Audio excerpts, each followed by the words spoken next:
Welcome to the last of three videocasts during which Native American guests discuss their community's vital issues and innovative solutions for a better post-pandemic future.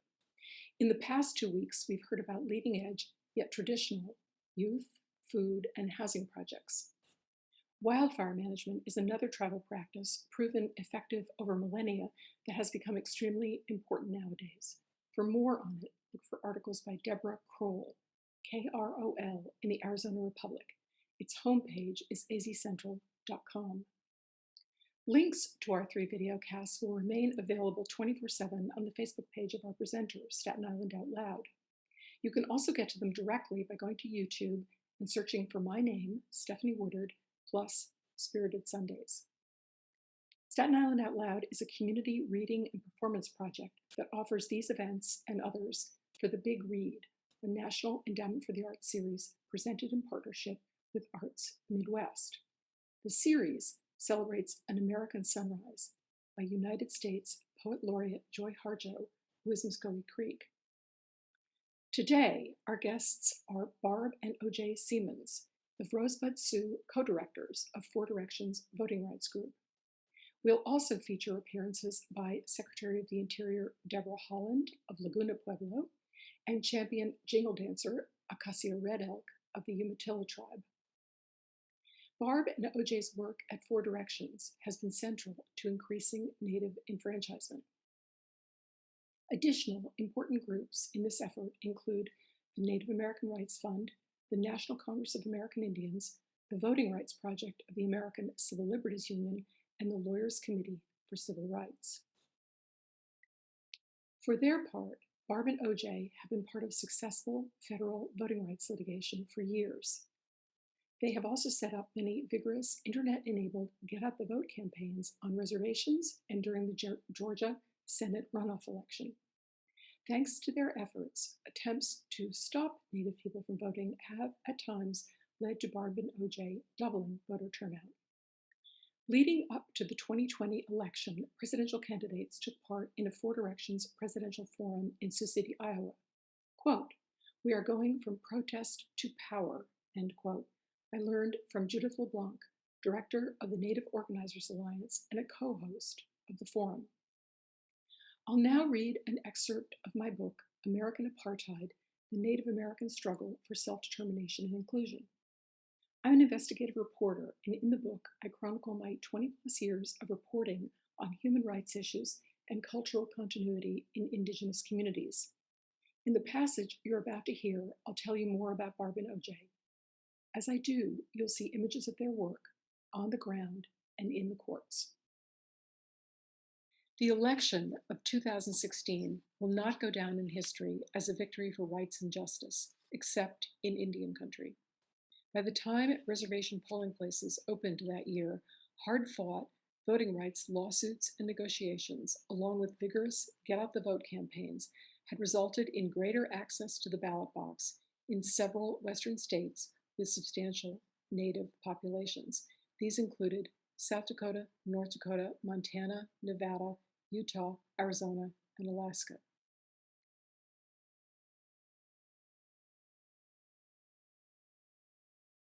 The most recent litigation followed up on scores of Native rights lawsuits brought since the passage of the Voting Rights Act in 1965.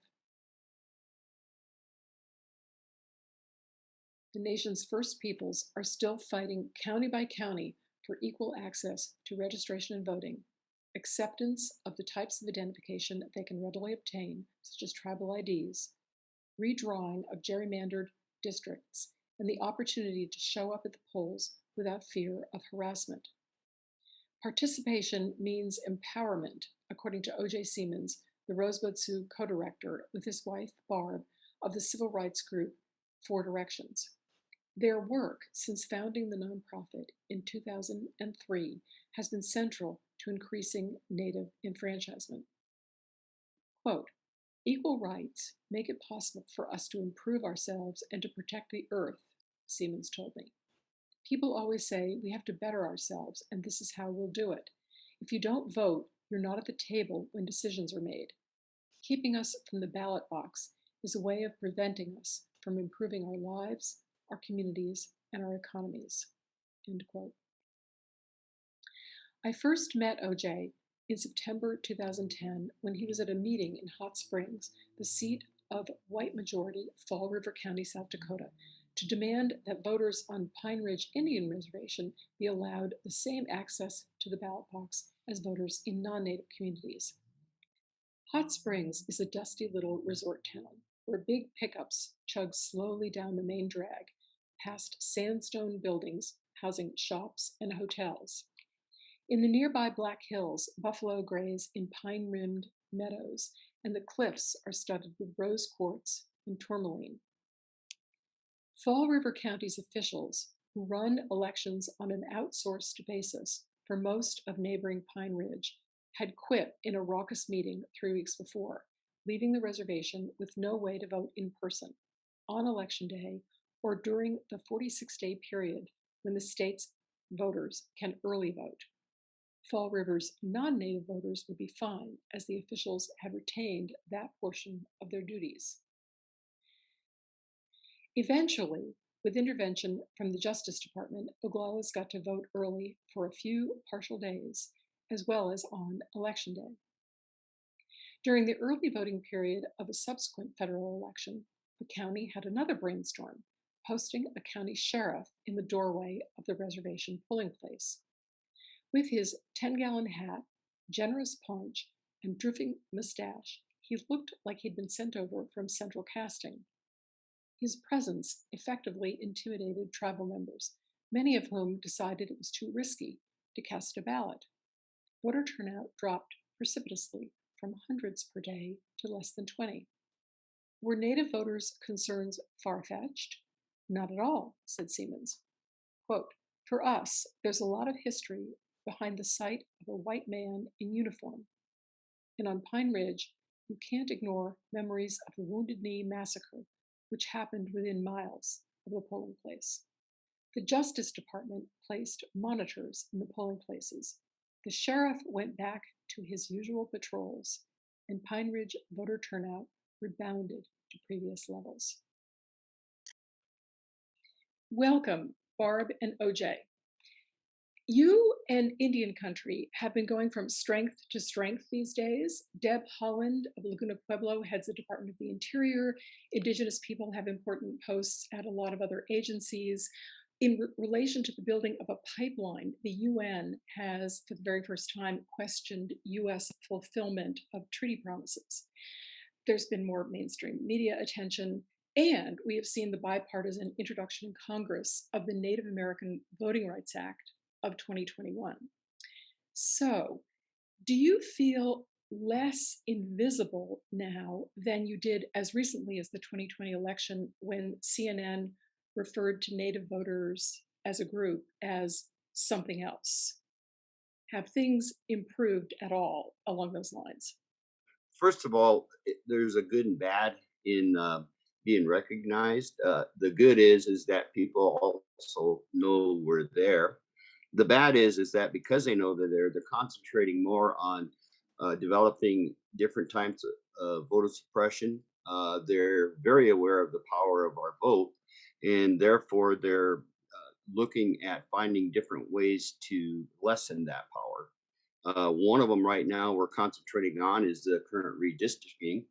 Most of Indian country, regardless of the pandemic, was able to increase the count, the census count, actually the highest in census history.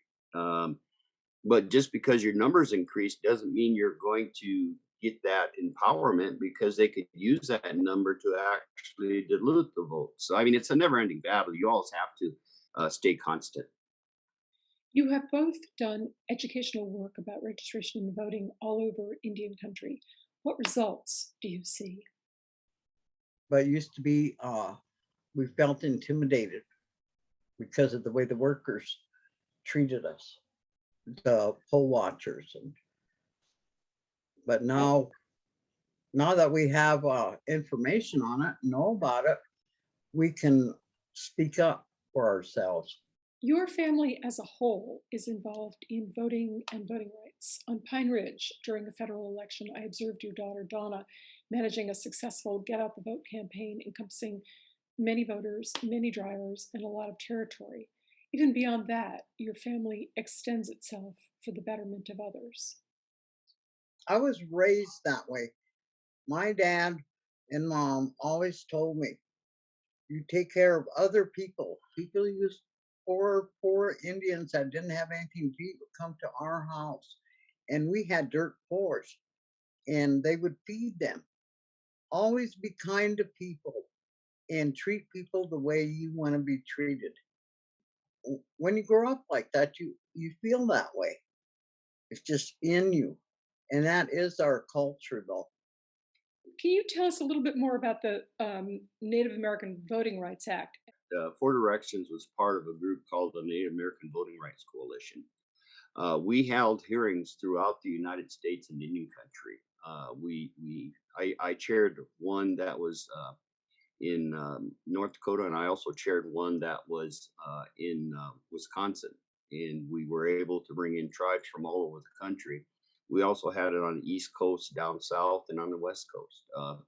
And it was during that time that we took testimony from tribes and tribal members on the difficulties and the barriers that they were facing when trying to participate in the electoral process. What we found was generally the same all over, but just different ways they did it. You know, ballot collection, because of our tradition. We would work with friends and relatives if we were going somewhere and they didn't have a means to do it. We'd pick up their ballot and drop it off. Well, the Native American Voting Rights Act is basically addressing the even prior to the Supreme Court ruling Burstovich versus DNC, in which the Supreme Court said that ballot harvesting, as they call it, could not be done in Arizona. Well, we addressed that, and we've been working on this Native American Voting Rights Act for about 4 years. And so that is actually part of the Native American Voting Rights Act, is being able to work with your family and friends and take ballots to the polling location um, in order for them to be counted. So that's one of them. The other one that the court ruled on was voting on a precinct. That is also being addressed in the Native American Voting Rights Act, where there's a cure for it. So we didn't know it, but we actually saw into the future of what was going to happen, and actually created some safeguards within the Native American Voting Rights Act to protect them. The Native American Voting Rights Act has enforcement provisions, does it not? It would be up to the party to file a complaint that it's not being adhered to, but that would basically be towards the Department of Justice to look into if there was a violation. The bipartisan Native American Voting Rights Act, if passed, would mandate important actions, set up registration and voting on reservations so Native people don't have to drive scores or even hundreds of miles to do so, equal access to absentee and early voting, acceptance of tribal IDs, and much more. However, I have seen in reporting on federal elections that the counties that run them pull what I would call stunts on reservations, stationing a sheriff in the doorway of a polling place, canceling registration and voting times at the last minute. As OJ has said, the counties form a kind of thin line against Native enfranchisement, regardless of party. Will the Native American Voting Rights Act prevent these stunts, these last minute brainstorms? If you have individuals out there that are bound and determined to keep natives from voting, there's no law on earth that is going to stop that. The only way you're going to stop it is to continually to increase the native turnout at the polling places and replace those elected officials. Your governor is facing calls for impeachment. She had ordered removing references to Native history from education in South Dakota. This was after a statewide education committee recommended adding more. In the past, she has attacked Native people often and seemingly with impunity. This time, though, she's being called to account. what happened? I think the natives all went to pier and protested, and they got media attention. It worked. What's changed? South Dakota is actually getting younger, and that people don't have that same prejudice as you see in the baby boomers. You see a lot more interaction between all peoples of color, even the white people here in South Dakota, they look at it and say that's not right. But this one I think is coming back to really haunt her. And the the numbers are going up in South Dakota as far as voter registration. Um, given a good candidate, she got a possibility of losing. Non native outsiders often view tribes as insular groups caring only about themselves. And the words tribe and tribalism are often used with a pejorative meaning along these lines. I've even seen that somewhat recently. We were talking earlier about how there's been more mainstream coverage, and you said, there's a good and a bad to that in every case. And I was really surprised to see an article in one of our nation's important newspapers that talked about a sense of tribe as being like basically a bad thing. That if someone has a sense of tribe, all they care about is themselves and the small group around them. But it seems that what we've been learning in these sessions over the last couple of weeks is that yes, there's a concern for the local, but there's a sense that the local is a contributor to the global, and everything is done in terms of global responsibility. You can look at the history of Native Americans in organizations. We supported the immigration, not the laws that they did, but we supported people coming into this country. Although I will admit we messed up at first in the 1400s by not having tougher immigration, but to this day, we supported that. We oppose the jailing of small children of color because they wanted to come into the country. We oppose the separation of those families. We supported DACA. I mean, there are so many things that we stand behind that really don't affect us, and so it's not just that we're looking at tribal interests. We look at interests of the country as a whole, because regardless of what most America thinks, this is still our country, and that when people come here, that we want them to be afforded the laws and the dignity of human beings. So I can see where they're coming from, but I don't see how they can say that tribes are basically looking out for themselves, because we have reached out on a lot of national issues in which we supported other people of color.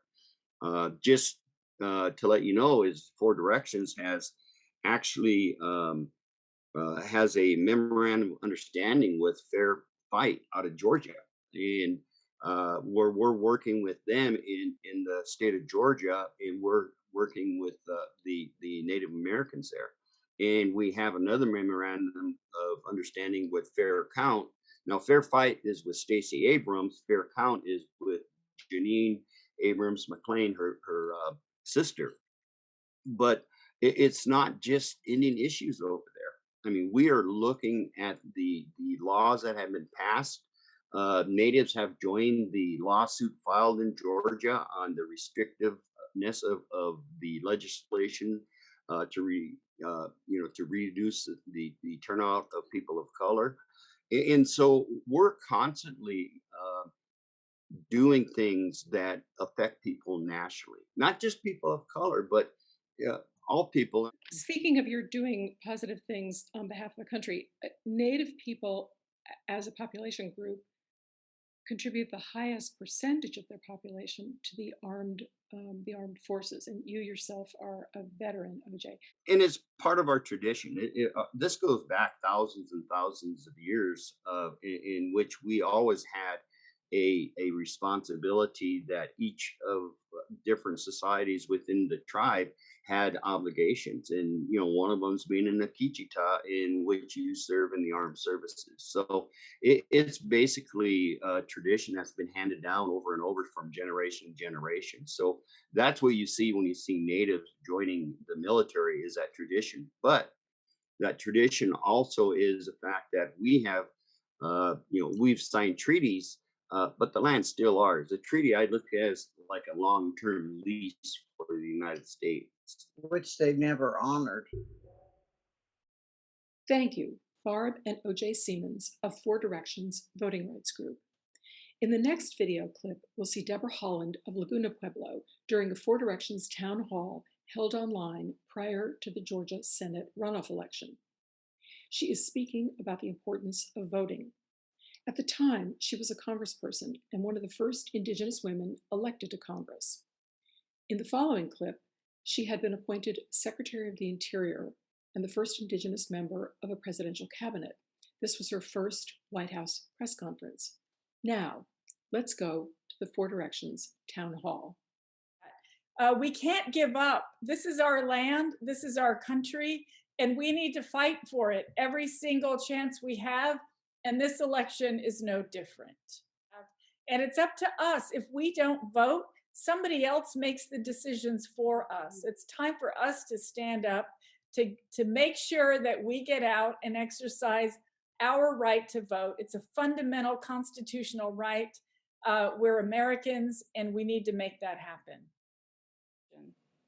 This week has brought significant news on climate action and on issues impacting tribal communities. And so I'm honored and grateful to have the opportunity to speak with you and take your questions today. We have no shortage of work ahead. President Biden has set ambitious goals that will ensure America and the world can meet the urgent demands of the climate crisis, while empowering our nation's workers and businesses to lead a clean energy revolution. I believe that a clean energy future is within our grasp in the United States, but it will take all of us and the best available science to make it happen.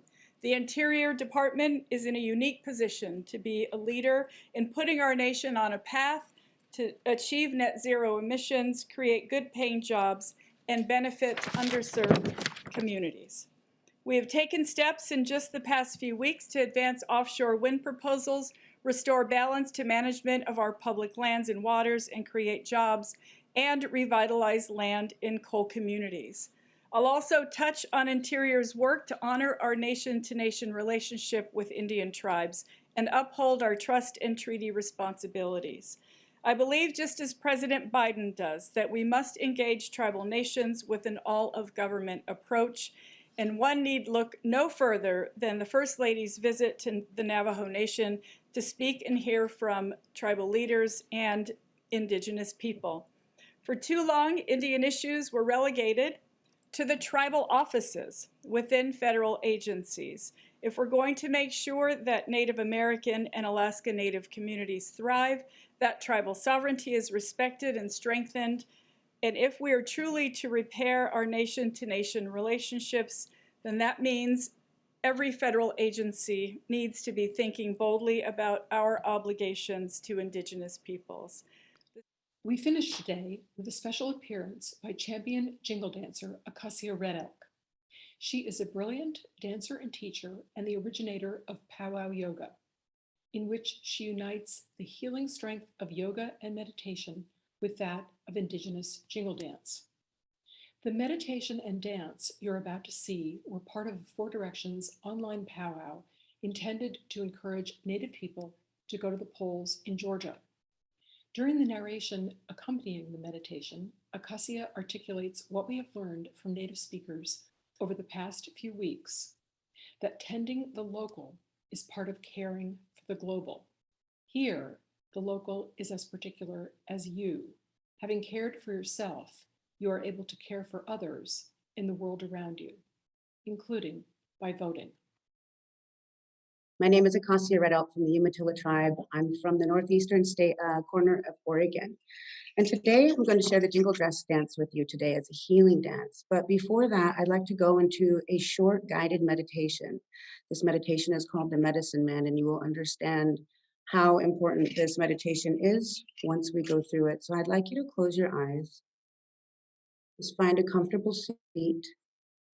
And I'd like you to imagine that you're comfortably and safely walking up a trail in the mountains at night. Imagine, if you will, that there is a full moon which lets you see the trail easily. And you can also see quite a lot of your surroundings. Take a look around. What is this trail like? What else can you see around you? How do you feel as you walk up this trail? Just ahead, there is a small trail that leads up to a higher cave. This cave is the home to a very wise medicine man who can tell you the answer to any question that you choose to ask. Turn off onto this side trail and walk towards the wise person's cave. Notice how your surroundings change as you move up this trail and come closer to it. When you arrive at the cave, you will see a small campfire, and you will be able to faintly see this silent medicine man by the light of the dancing flames. Go up to the fire, put some wood on it, and sit quietly. As the fire burns more brightly, you will be able to see this medicine man more clearly. Take some time to really become aware of his clothes, body, face, and eyes. Now, ask the wise person some question that is important to you. As you ask this question, continue to watch and see how they react to what you say. This medicine person might answer you with words, or you may be answered with a gesture or facial expression. Or perhaps this medicine person may show you something. What kind of answer are you given? Now, become the medicine man. What is your existence like as this wise person? How do you feel in this body? What is your attitude toward this visitor who questions you? How do you feel toward this visitor? What do you say to your visitor, whether in words, gestures, or actions? Become yourself again and continue this dialogue with this medicine man.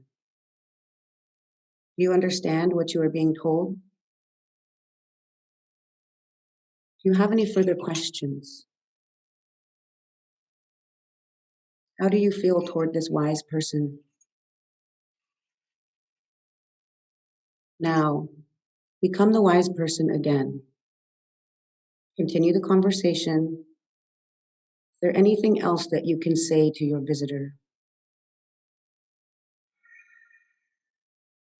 Become yourself again. You will soon say goodbye to this wise man. Say anything else you want before you leave. And just as you are about to say goodbye, this being turns around, reaches into an old leather bag, searching for something very special to give to you.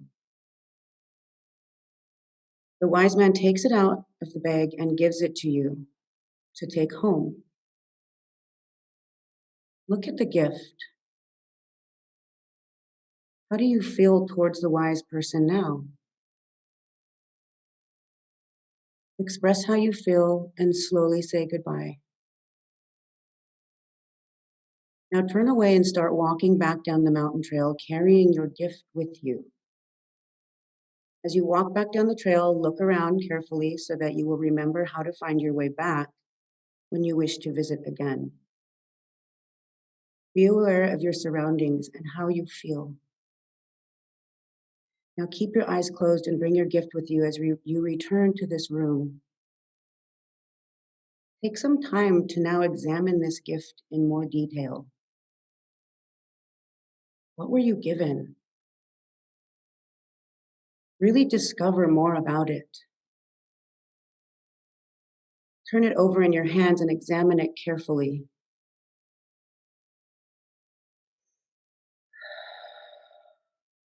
Now, become the gift. Identify with it and describe yourself. What are you like as this gift? How do you feel? What are your qualities? What do you do? And how can you be used and appreciated? Now become yourself again and look at this gift to see if you can discover even more about it. Do you notice any change in it or anything that you did not notice before? Now put this gift away carefully and safely in your memory. Say goodbye to it for now and return fully alert to this room. Take a deep breath in, big exhale. What this meditation tells us is that every single one of us has the ability to heal ourselves and to heal others. Every single one of us is a gift and perfect unto all creation. The seventh generation mentality means that we must protect our resources. And normally we're talking about earth, our water, our plants, our medicines, the animals, all the beings, making sure that everything is safe and well taken care of so that they can be plentiful for our future generations. But often in our classes with yoga, we talk about this in a sense that our body is our earth, and we must take time to care for it. Every single one of us is a medicine person, and you can always come back to yourself when you need questions answered. I'm going to share the jingle dress with you today, and the jingle dress dance is a healing dance that comes from the Anishinaabe people of the Great Lakes area. This song and dance came from a dream. And the idea is that the vibration of this dress will bring healing to you, that the steps created here will be something that will bring you joy. We know that dancing and music make us happy, and we also know that vibration is healing. So the song I'm going to dance today is the jingle dance. I'm going to be dancing a straight song, and I want you to hear the dress. We're going to just use regular sounds so that you will be able to hear the dress. Say a prayer for your family, say a prayer for yourselves and the future generations. Everything has a ripple effect. And there's going to be a great ripple effect from this event today. So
Thank you, participants and viewers. Our 3 videocasts about innovative tribal solutions for a better post-pandemic future remain available 24/7 on the Facebook page of Staten Island Out Loud. To get to them directly, search online for YouTube plus Stephanie Woodard plus Spirited Sundays. All the very best. Stay safe and well.